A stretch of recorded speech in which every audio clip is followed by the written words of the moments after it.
I bought this flash drive expecting it to solve my iPhone storage problems, and instead it turned into a frustrating waste of time and money. This is the SanDisk iXpand Flash Drive Go with 256 gigabytes of storage. It does have a great little compact design and is supposed to be great for your iPhone or your MacBook. One side is a Lightning connector and the other side is USB, so you can use it with both a phone and a laptop. The back side of the packaging also includes that you can use it on an iPad. It also boasts that there are only 3 easy steps to transferring files from your phone onto the drive. Let's go ahead and cut her open along the dotted line and free her from her packaging. My first gripe about this is that it doesn't really have a suitable cover, as this black part only switches over and covers one side at a time. That means one side is always exposed and vulnerable to getting damaged, unless it's plugged in.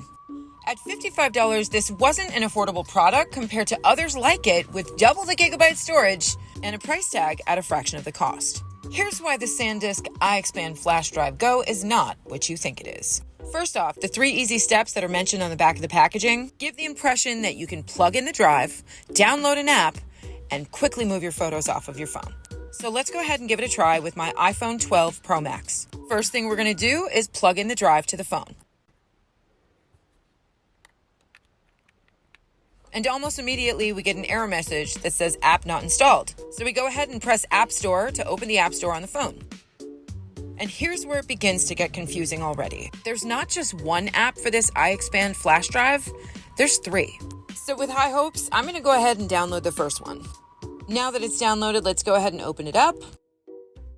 Now that we have that first SanDisk iXpand app opened, we're going to go through the end user agreement, agree to it, and also opt out of this page of analytics sharing. Immediately, there is an update that has to happen to the app, even though we just downloaded it. Then the app will ask to access your photo library, which of course we want it to be able to access. So allow full access. Again, it asks to access your Apple Music, video activity, and media library, which I allowed. Now we're ready to take a tour of the app and how it works. Now notice the little message here that says free up memory to make more memories. Except that you have to use some of your memory for at least one app so far. And then we get the message that we have to download another app.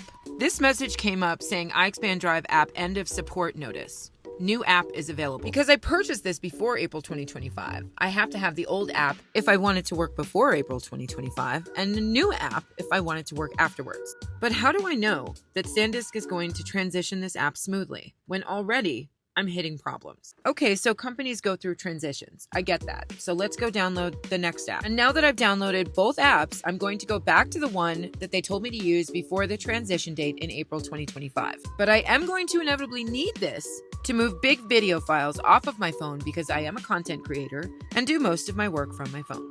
So here I'm just selecting some images from my camera roll to transfer onto the SanDisk iXpand Go drive. But unfortunately, neither of these apps are user-friendly. I grew more and more frustrated every time I tried to use it. There was no walkthrough tutorial. It did not tell me what steps I needed to do in order to move files onto the drive. And at first, when I thought I was moving things onto the drive, it turns out I wasn't.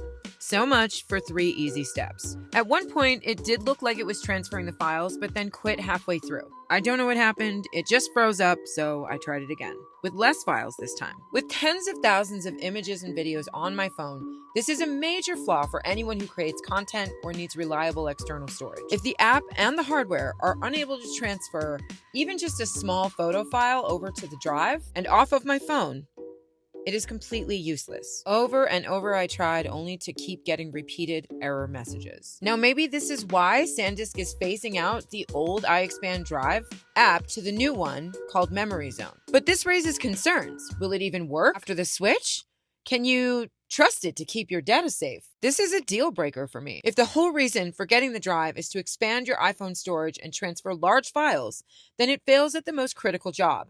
And even if it works for small files, that's not what most people buy it for. Final verdict, let me get straight to the point. If you're getting this for your iPhone, Just don't. It's unreliable, it's glitchy, and it's already on the verge of being outdated. Save your money and buy a better solution. There are other products out there that you'll pay 20% less for and get twice the gigs. Have you tried this drive, and has it worked for you? Or did you run into the same issues? Let me know in the comments. Here's another problem. So obviously I tried to return this product, and when I brought it back to Best Buy, it was still within the 15-day window of returns.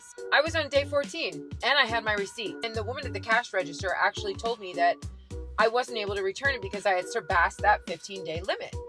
I didn't understand why. She didn't offer a manager. She didn't ask for anyone else to give me any help. She just referred me to SanDisk because it was still under warranty and to get my return done through them on their website, which turned into a whole nother game of cat and mouse and try to get my return.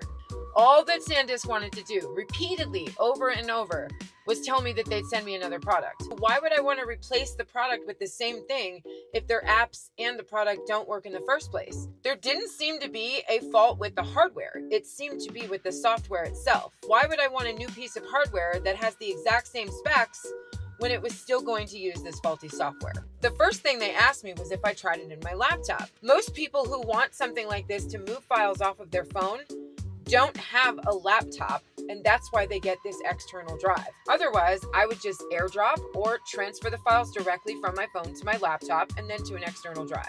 But I'm not bothering with my MacBook. That's not why I bought it. I already have flash and external drives for my laptop. This was specifically supposed to be iPhone friendly. The whole reason I bought it was to free up large video files from my phone and transfer them onto this external drive. And this drive completely failed at that. It can't handle what it was advertised to do. It certainly doesn't happen in 3 easy steps. So why would I waste my time seeing if it works as a flash drive for my computer when that's not what I bought it for? The SanDisk iXpand Flash Drive Go completely failed at its core. Yeah, no thanks.